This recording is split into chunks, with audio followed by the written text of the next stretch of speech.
Having to use your service weapon is a nightmare scenario for any police officer, but something they have to be ready for. Today we're going behind the scenes and into some of the training that they do to prepare for real-world situations.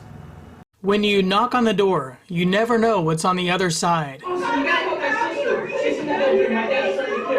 By all measures, Southeast Indiana is a safe place to live, but for law enforcement, things can change in a moment's notice. Yeah, we live in a wonderful community. We have wonderful citizens, but you never know who's traveling through your area or someone's having a really bad day.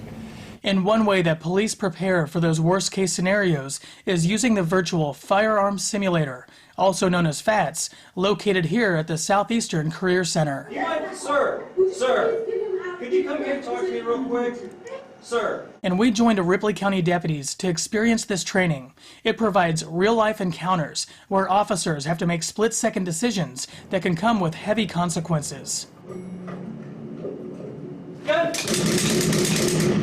Every single one of them are realistic in that officers go through that on a daily basis, even though the lethal force option may only be presented once in their career, if even never in their career.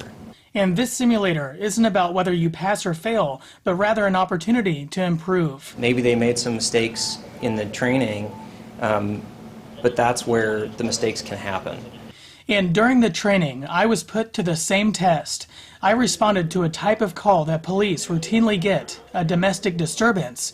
And in a matter of moments, things took a turn, and I used lethal force.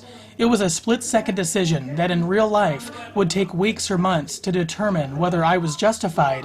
And during my training, officers picked up on some major mistakes I made. The officer wasn't talking, right? Mr.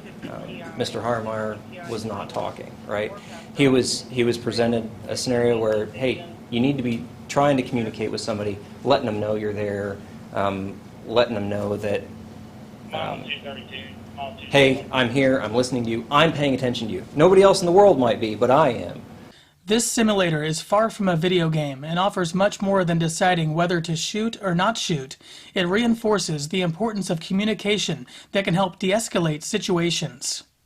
I see it, man. Look, anyway. And so I want that interaction to be as professional and personable as possible so that they can leave that scenario, even if it's not the best outcome for their life, it is the best outcome for the community.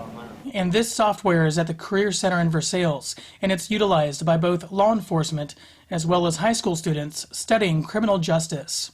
Covering Southeast Indiana, I'm Stephen Harmeyer.